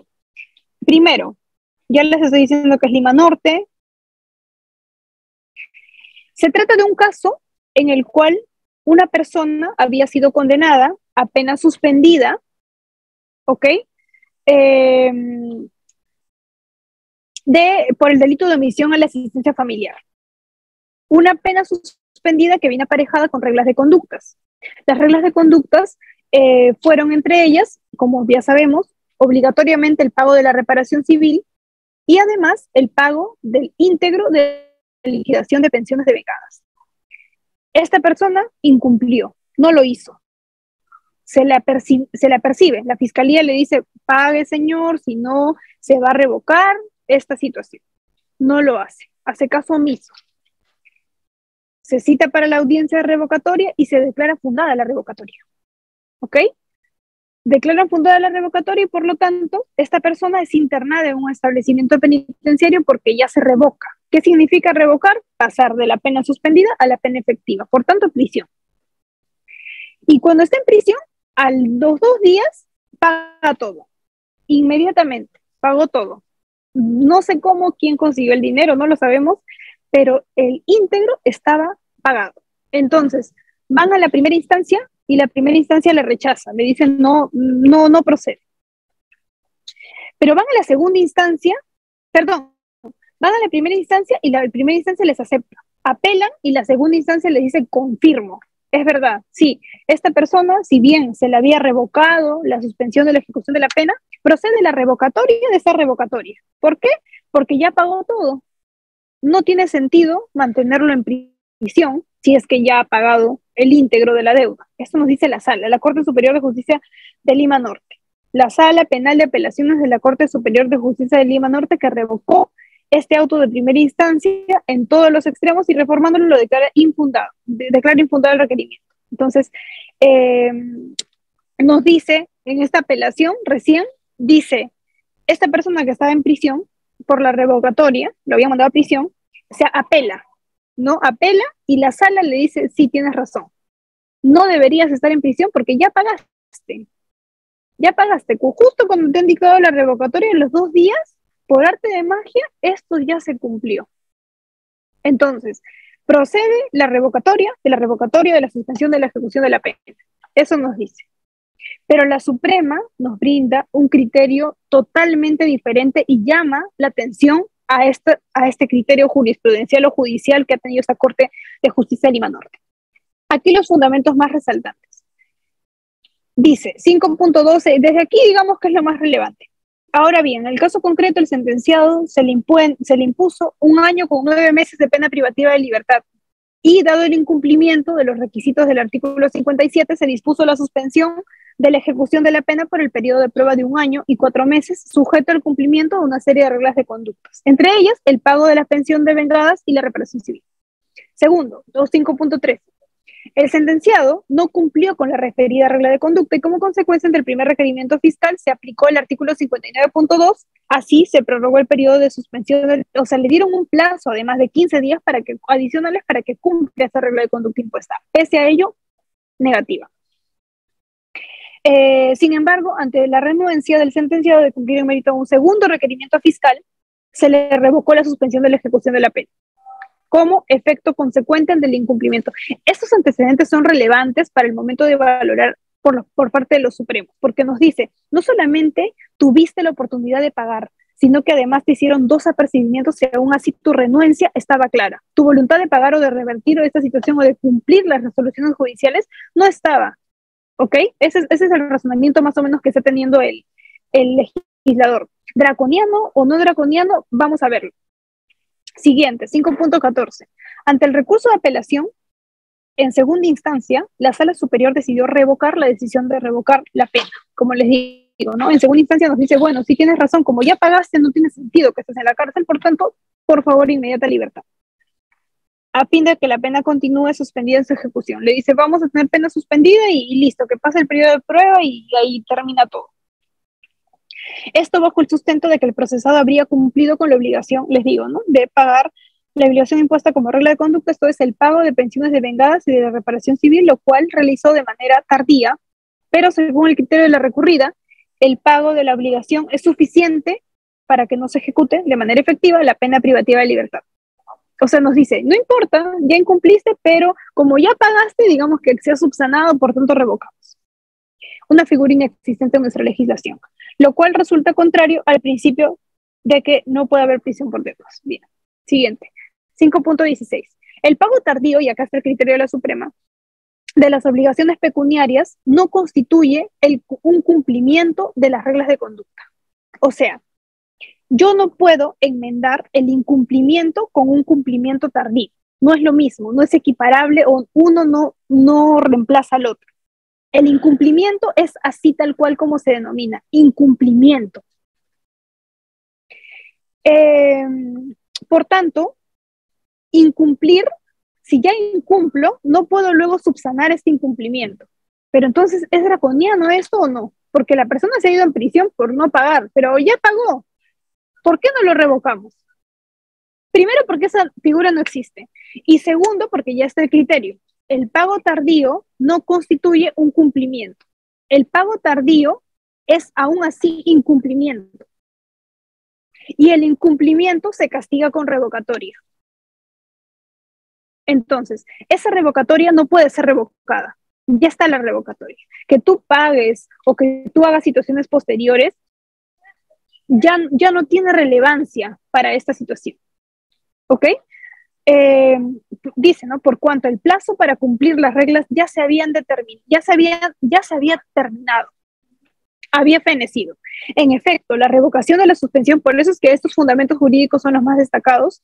5.17. En efecto, la revocación de la suspensión de la pena, que trae como consecuencia la aplicación efectiva de la libertad del sentenciado, no es más que un efecto del incumplimiento de las reglas de conducta en que éste incurrió. Es decir, el fundamento de la efectividad de la prisión, de la privación de libertad será el incumplimiento, más no la omisión de la obligación pecuniaria. Esto es lo más clave. Quédense con este 5.17. Esto es lo que reduce o resume en estricto este criterio jurisprudencial. Por tal motivo, aunque se pague después de manera tardía, los efectos del incumplimiento deben continuar su curso y serán dictados en una resolución motivada por el órgano competente. 5.18. El cumplimiento posterior a la revocación de la suspensión ya no justifica ni elimina el delito cometido. El delito es el incumplimiento de la obligación alimentaria. El hecho de que yo lo cumpla después o haga un pago tardío no es que subsano el incumplimiento, ni la consecuencia del incumplimiento, pues admitir la posibilidad de que dicho pago posterior a la revocatoria permita revocar la revocatoria de la suspensión originaría que el sistema de justicia sea burlado secuencialmente, y una vez que se asume la decisión final y drástica, recién se cumple con aquellas decisiones judiciales razonables que en función de diversos criterios otorga varias posibilidades de cumplimiento y plena ejecución de la decisión a la persona que finalmente agota todas sus opciones, no cumple y luego pretende enmendar cuando ya la decisión última ha sido tomada. Esa es la justificación. Por tanto, declaran fundado el recurso de casación por el motivo casacional que les acabo de indicar del Ministerio Público, porque quien interpone acá la casación es el Ministerio Público, ojo, y por tanto casaron la resolución de vista y declararon nula esa resolución y ordenaron obviamente la inmediata ubicación y captura de esta persona, porque estaba libre, para que sea internado en un establecimiento penitenciario y cumpla la pena conforme al mandato normativo que ya estaba estipulado y a la resolución judicial que él había incumplido. Entonces, bueno, esa es la situación en la cual, y aquí agoto iba a traer más jurisprudencia, pero por el tiempo también sabía que no me gusta excederme o no me gusta dejarlos a ustedes sin el marco de preguntas, así que vamos a pasar sin más preámbulos a esa etapa y les agradezco mucho por la atención prestada. Excelente, doctora. Muchísimas gracias. A nuestro participante se van a realizar 2 preguntas, ser puntuales. No hay ningún caso particular porque ya tenemos a las 9 exposición y 8:50 y 55 estamos con lo que es la presentación. ¿Sí? Estimado Paul, sé preciso nada más, por favor. Sí, doctora, buenas noches. Gracias por el pase. Una pregunta concreta, doctora. En una sentencia de vista, el colegiado señala que se debe cancelar en un plazo de 12 meses, un caso de omisión de asistencia familiar, en un plazo de 12 meses, a razón de tanta cantidad de dinero por mes. Mi pregunta es, bajo apercibimiento de revocarse, mi pregunta es, ¿el monto se debe pagar por mes o en el plazo de un año, de los 12 meses? ¿O antes te pueden revocar la pena suspendida por efectiva? Gracias. Bueno, eso depende, gracias doctor, eso depende estrictamente de la fórmula en la cual se ha emitido la resolución. Yo entiendo que usted me trata de decir que se ha impuesto el pago de un monto, no sé, por ejemplo, 12,000 soles en 12 meses y yo debo pagar 1,000 soles por cada mes.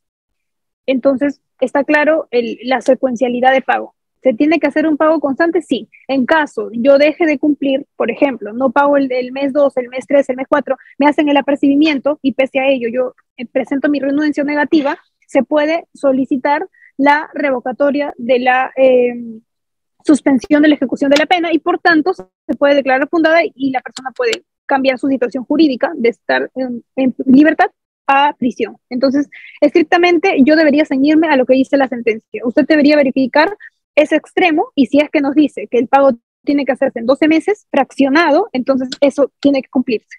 Si hay una situación oscura, si hay una situación ambigua, entonces solicitar la aclaración para que el juez o los jueces tengan el criterio o puedan especificar concretamente o aclarar cuál es la situación legal que corresponda. Excelente, doctora. Recuerda que tienen que tener activo su cámara. Doctora Ana Rogel, sé preciso. Con usted cerramos. Sé preciso, por favor. Ok, saludos a todos. Sí, doctora, en este caso, como dice usted que es la revocación de la pena, en este caso, ¿en qué salida le podríamos dar en todo caso si fuera nuestro patrocinado el que estuviera en esta situación?